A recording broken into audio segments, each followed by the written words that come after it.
So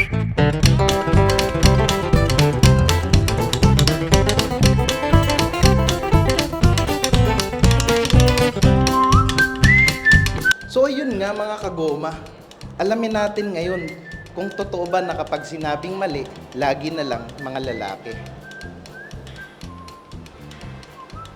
Interviewin natin itong mga taga-RK kung totoo ba talaga na lalaki lagi ang mali. Alam kong sobrang busy ng production kasi marami tayong orders ngayon, maraming project na ginagawa dito sa production. Pero hindi hadlang yun para interviewin natin itong mga taga-RK. Okay ba yun mga kagoma? Kaya tara samahan nyo ako. Unahin natin na interviewin ito. Actually hindi ko kilala to eh. Pero taga-RK siguro.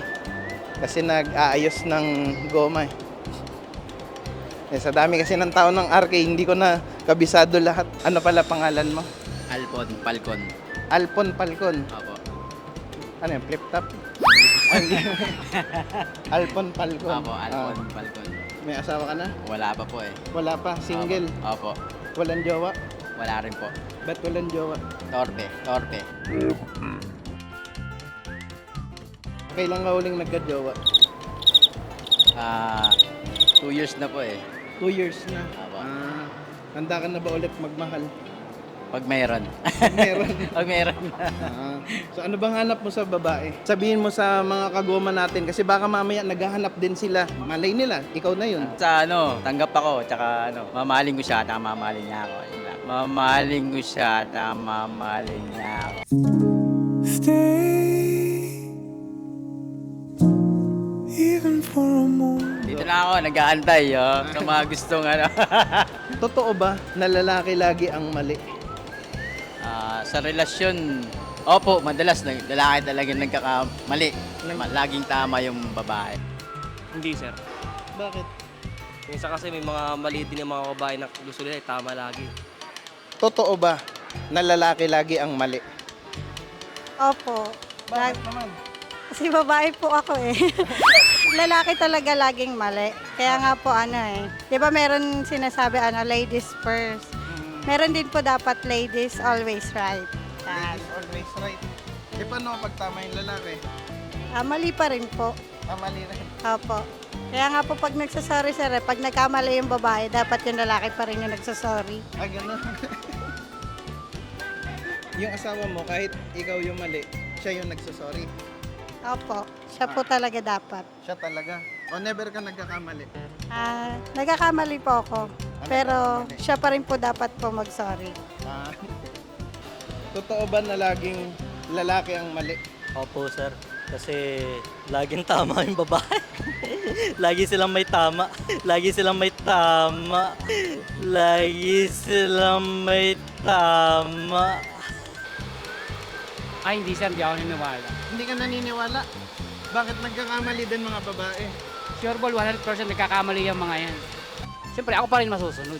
Ay, ikaw pa rin masusunod. Matapang pala si Kuya Butchoy, mga kagoma. So, sana all daw. Sa bahay ninyo, sino bang nasusunod? Ikaw o yung asawa mo? Minsan, ako. Yung asawa ko, yun ang madalas. Yung sahod lang ang nasusunod. Lalapit at lalapit yung mga yan pagdating ng sahod. Yung babae, minsan din nagkakamali din yan eh. Tulad ng pagka kulang yung sahod, kala niya kinukupitan siya, hindi niya alam, maraming binabayaran din kami dito nagkatrabaho. Baka naman kasi pinang-inom mo. Sir, yung pag-inom, natural lang yung kaso, bumabawas lang ako konti, inihingi ko lang sa kanya, pinaka-budget ko na yung sir. Pero paminsan ba kung pag umiinom ka, bumawas ka sa sahod mo ng pang-inom, kailangan maglaba ka rin. O plancha. Ano lang sir, hugas pinggan lang, saka taga-saing lang, okay na sir. Ayun na yung pinaka, ko sa kanya sir. Yung pinaka, sorry ko sa kanya na hindi ko na mauulit yung magbabawas ng sahod. Pambawi ko din sir. Hugas ng pinggan. Hugas ng pinggan sir sa kanya. Pagluluto ko na lang siya, paglambing ko na, ganun sir. Pagluluto. Pagluluto ko na Yung lang. laba, paano naman yun? May washing naman sir.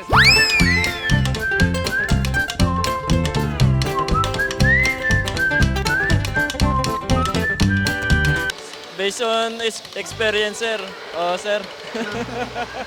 Kaysa may pag-away ako, sir, mali na lang ako, sir.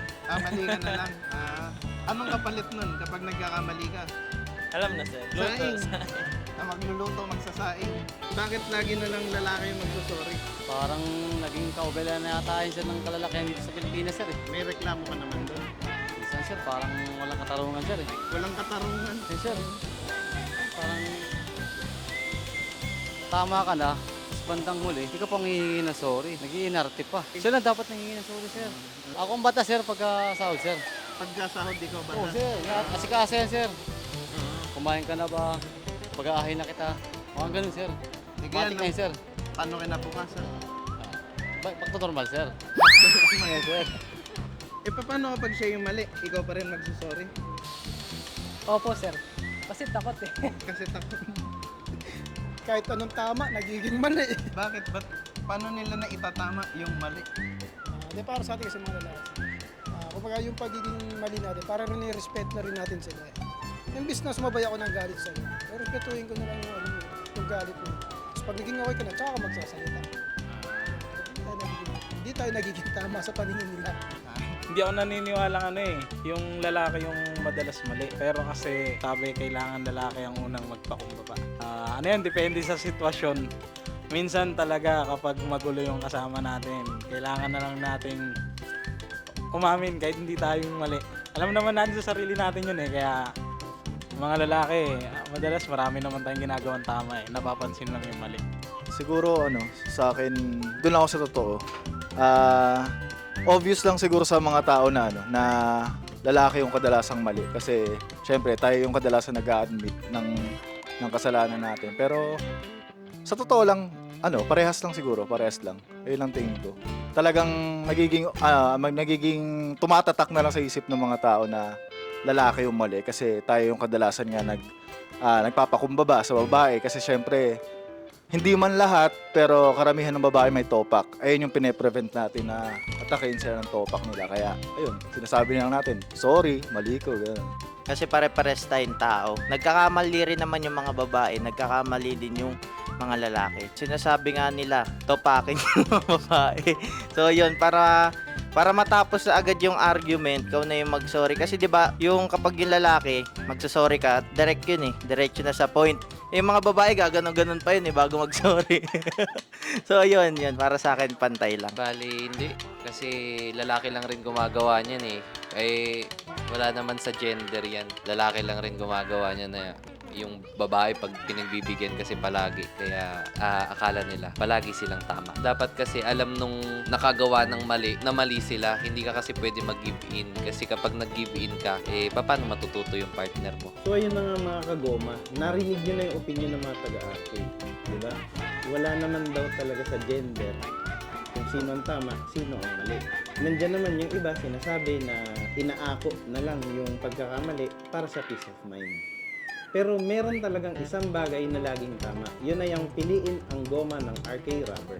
Kaya kapag may mga kailangan kayong goma, saan ba kayo lalapit kundi dito na sa RK na. Kasi dito sa RK, pag pinili mo itong RK, walang mali dyan.